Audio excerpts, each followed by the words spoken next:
Hello and welcome to Left, Right and Centre. I'm Vishnu Shom. We are coming to you live today from the western Ukrainian city of Lviv. It's one of the few parts of this country which have not faced bombs and artillery shelling by Russian forces.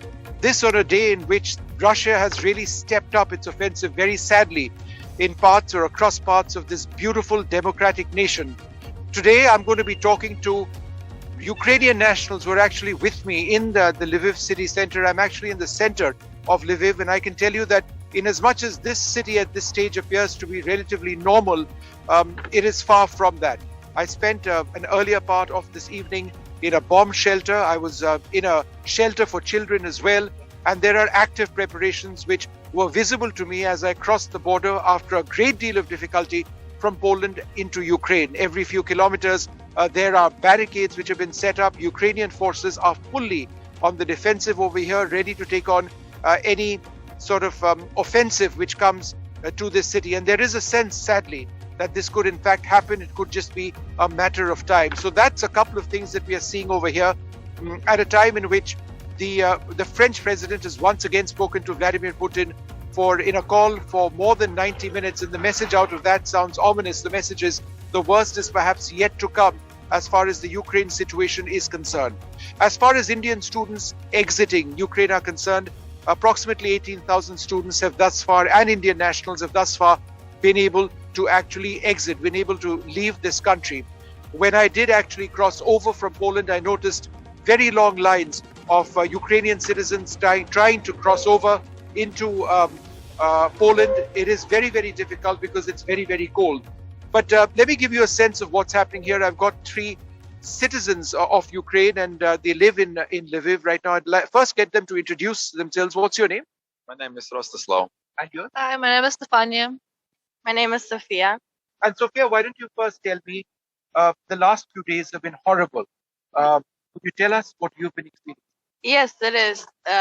Horrible is not even the right word to say. You cannot find words for things that were occurring, especially the first 4 days, I would say, were the worst.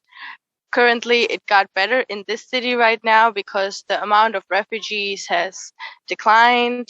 The borders and the train stations are getting more empty, but the first days were horrible because we really had to. The city was not prepared to host this many people. The infrastructure was not prepared to get them all out of here, and this is why all of these troubles happened. Yeah. Sure.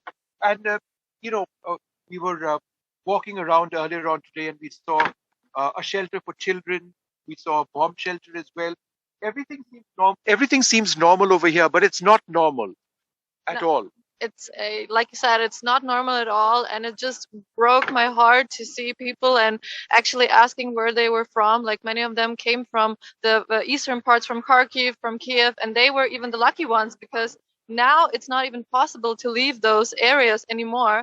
So I'm really praying for everyone that's in those areas right now, and I really hope that they will be able to get safe somehow out of this zone because it's not normal. Everyone, like Sophia said, everyone is preparing. We are preparing bomb shelters and shelters for refugees, but you never know what to expect, and we have to be prepared for the worst because you never know what's gonna even happen in a few hours here. We are having siren alarms multiple times a day. Today we didn't have any one yet, but we don't know. We really hope for the best. Do you have friends in eastern parts of Ukraine or other areas which have been bombed? Yeah, I had many friends, and some of them even went from Lviv to Kyiv to defend our land as we should. And right now, most of our friends are out of the country or left these dangerous areas because as of now, Kharkiv is being bombarded. And one of my last friends that stayed in Kharkiv, she is in Lviv and going to Poland, right. And she's an Indian citizen. She had lots of things to share. We talked with her today. She cried, and some of her group mates are still on the way to Lviv, and we hope they will come here today. And you were telling me something earlier on in the day that you've been helping people as they come here and as they try and leave. Tell us what you've been doing. Yes, so actually Sophia has been seeing it for the first hand, so maybe she can. So yeah, actually, I'm one of these medical students as well, and I'm a German citizen and not a Ukrainian right now. But all of my fellow students, they were stuck in their apartments, and much more students came from Kyiv and other cities, and we just picked them up at the train stations and tried to find a home for them, because at the first days it was very impossible to just provide proper living and good conditions, Right. because it was so overcrowded, and Yeah. we tried to communicate and find a way so that they can stay in the city, because most of them have not slept for days and have not eaten. They were supposed to stay at the train station for like the days and nights, and it was very, very cold. It was even 0 degrees during the night, and it was impossible to evacuate all of these people from there. On the third day, as I remember, the train station the train station there were 5,000 people, and that's just, you cannot imagine such a crowd of people. Sure. And we were there and tried to help two of our Nigerian friends. They tried to leave by train, but they were not able to get on a train. Right. So we hosted them, Yeah. and afterwards they have slept a night. They had some rest, and after that they made a plan and Yeah. set on a train to another city called Uzhgorod, Right. and then they were able to leave to cross the border to Slovakia, which is not that overcrowded as the Polish border is. Yeah. So yeah. No, absolutely. Isn't it really unthinkable that something like this should be happening? I think the sense of disbelief is what strikes me the most. I mean, it's unbelievable that in this century you'd have this sort of an invasion taking place. I think everyone that's into politics and everyone in general with a sane mind would never think that something like this can really happen. And just to hear those stories from the people that even the people that we met, also students, but also like Ukrainian citizens that told us that they were literally running for their lives, and Yeah. I have goosebumps, and I really hope that this madness is going to stop, and that the world is going to help us to end this, and not just for now, for Ukraine, that it shouldn't happen anywhere in the world. It's just unbelievable that something like this can happen in the 21st century. Yeah. No, it's absolutely crazy. Well, there you have it, 3 Ukrainians.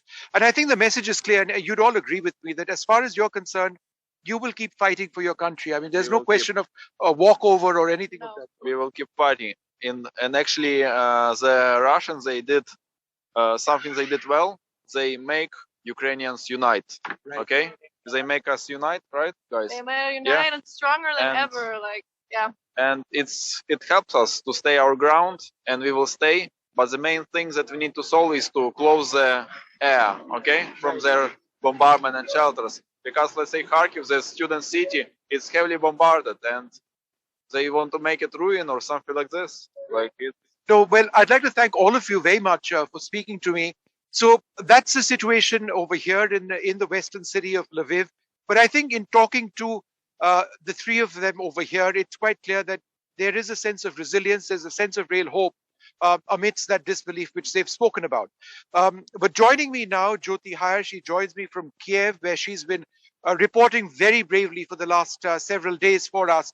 Jyoti, thanks very much for being with us.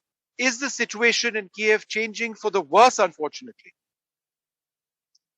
Yes, unfortunately it is. So what we're seeing here now is the barricades and the military barricades that we were seeing about 10 kilometers outside of the city. They've now moved in.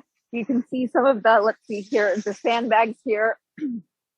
So they've moved in. This is central Kyiv, right in the center, which means the government buildings are about, let's say, a 5-minute drive from here.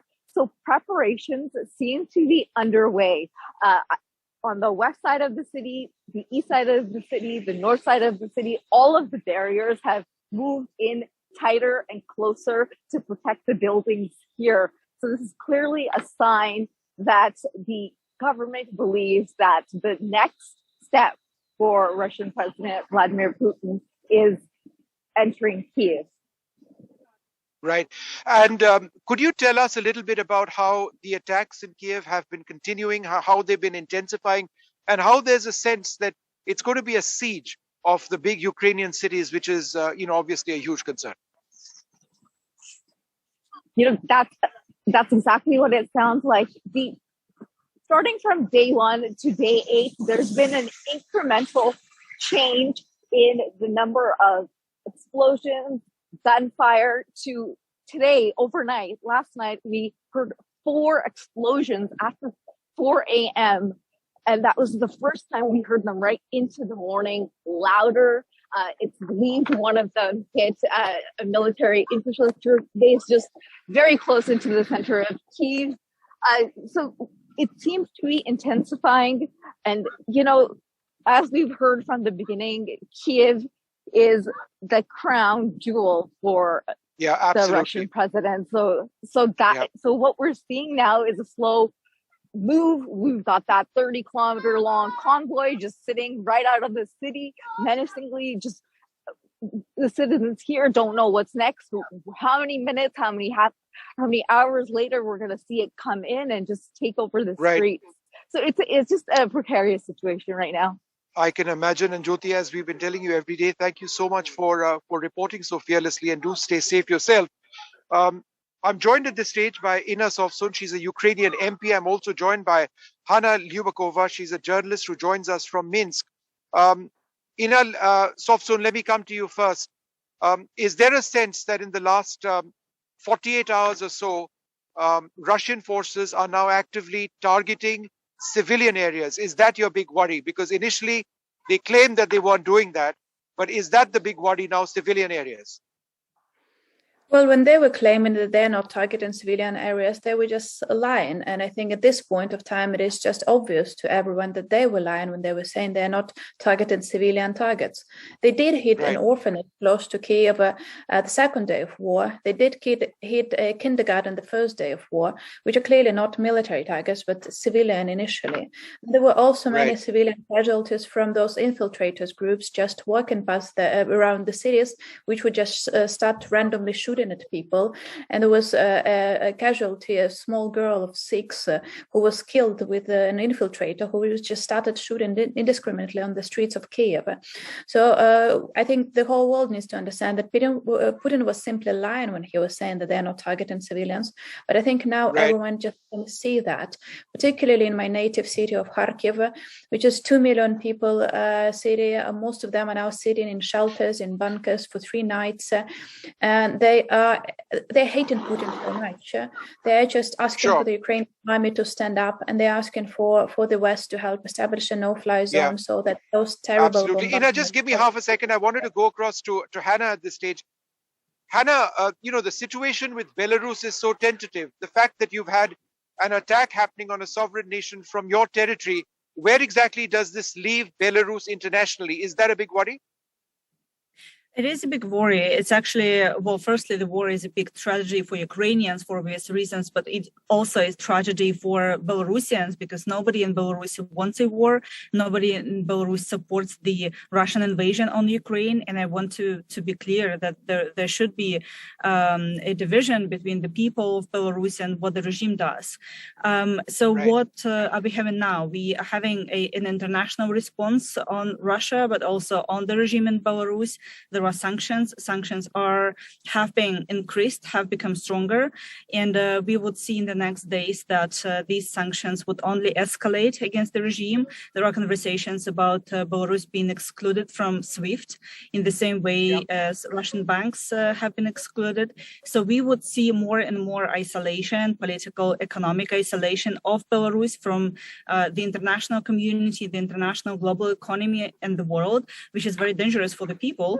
And this the situation in my country would become worse when it comes to the economy. And I would say that there is also a threat to the sovereignty of Belarus at the moment, because, Lukashenko is not deciding when it comes to military sphere, for example, because our country is again being used for aggression against Ukraine.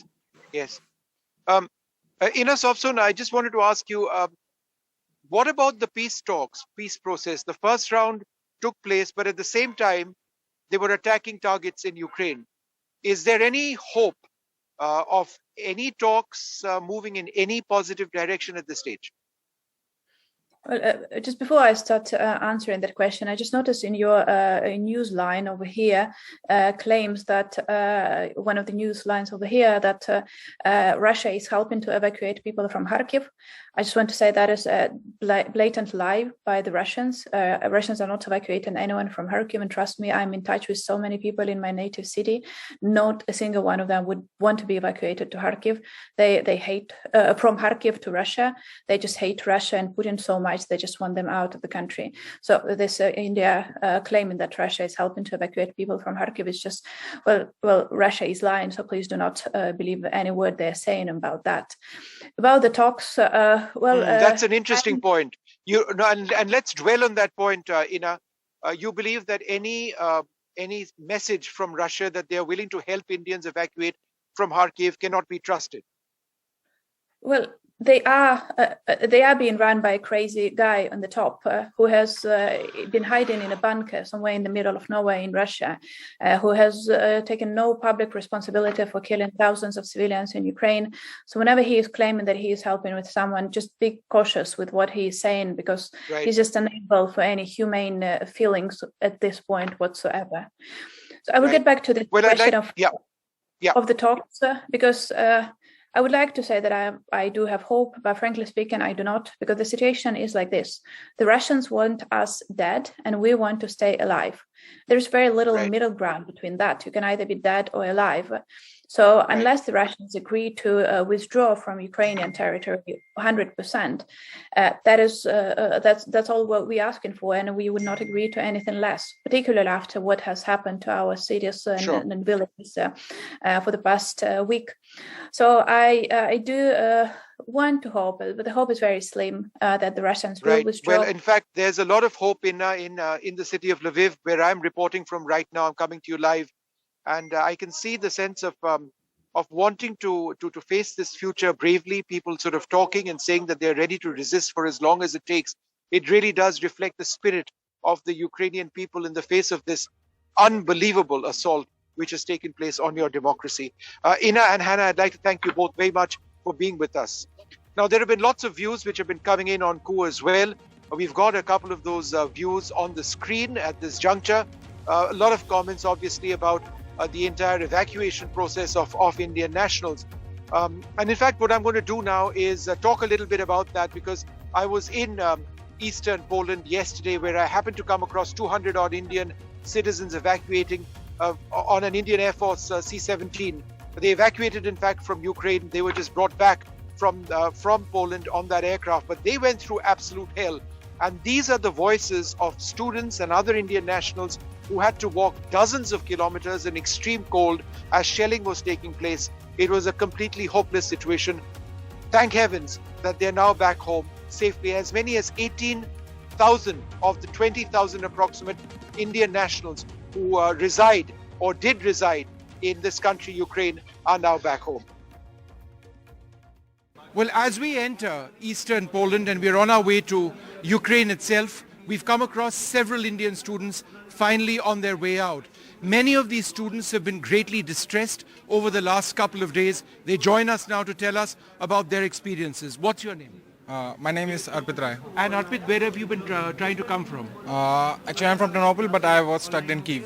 So you've gotten out of Kyiv? Yes. When? I guess on 24th. No, I was stuck there. I got out from Kyiv at 27th of Feb. All right. How difficult was it to come over here? Actually, it was quite difficult because we had the booking in the train, but the train didn't depart it, and then the blackout. There was a whole blackout, and there was firing over the railway station. What is your name, sir? My name is Dheeraj, and I am in 5th year from Ternopil. What are you studying over there? Medicine. How difficult was it to get over here? It was very difficult since I was there at Medica border from 6 days. Right. But that border is just accepting the women's first, and they were already beating the Indian men's every time. And since And some of our students, like Indian students, 70 to 80 students, were like blackout. They were like unconscious for 9 to 10 hours. They were like sleeping. Which border was this? Medica border. How far is that from here? How did you get from Medica to this place? From Medica, we went back. We walked for 30 kilometers back. We walked and then we booked a taxi and we went to Budomiris border because Right. in Medica we were unable to like pass. Right, They were right, not right. allowing us to go. Right. And after that we just passed by the Budomiris with the help of embassy. Right. And can I ask you a question if that's okay? What is your name? My name is Tisha.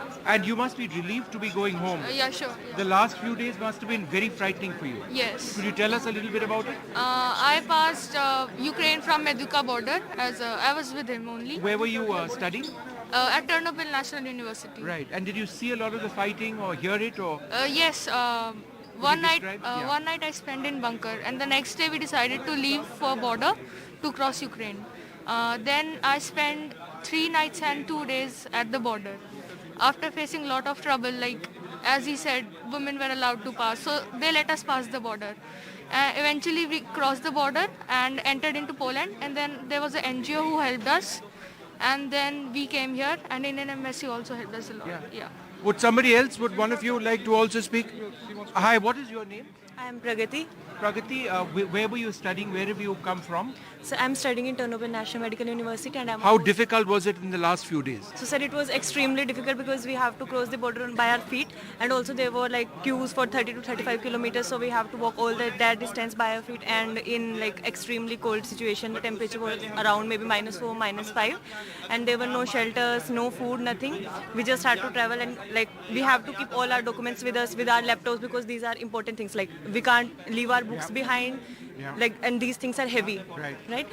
And also while we reached on borders, there were like a lot of Ukrainian guards which were not allowing us to escape. You already know that story. Like there are a lot of news about But the embassy did finally come through for you. They brought you here.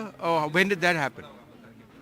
Sir, actually, yeah, they helped, but like they were not there when we actually needed them. Like at the borders, they were not available. They came after we crossed the border, but we needed them like before the border So thing. you crossed into Ukraine. Yeah, we came to Poland, and then embassy was Sorry, there. you crossed over into Poland, and Yeah. that's when they put you onto buses and brought you Yeah, here. yeah, but we actually needed them while crossing the border because we were bitten. A lot of our friends, they were not allowed to cross the borders. They were not allowing any of the boy to cross the border, and like that was the time when we needed the embassy actually. Right. Are you relieved now to be going home to your parents? You're safer. Anybody else wants to say something? Over here, come. Will you come forward for a second? Just one or two of you. Just how relieved are you now to be going home?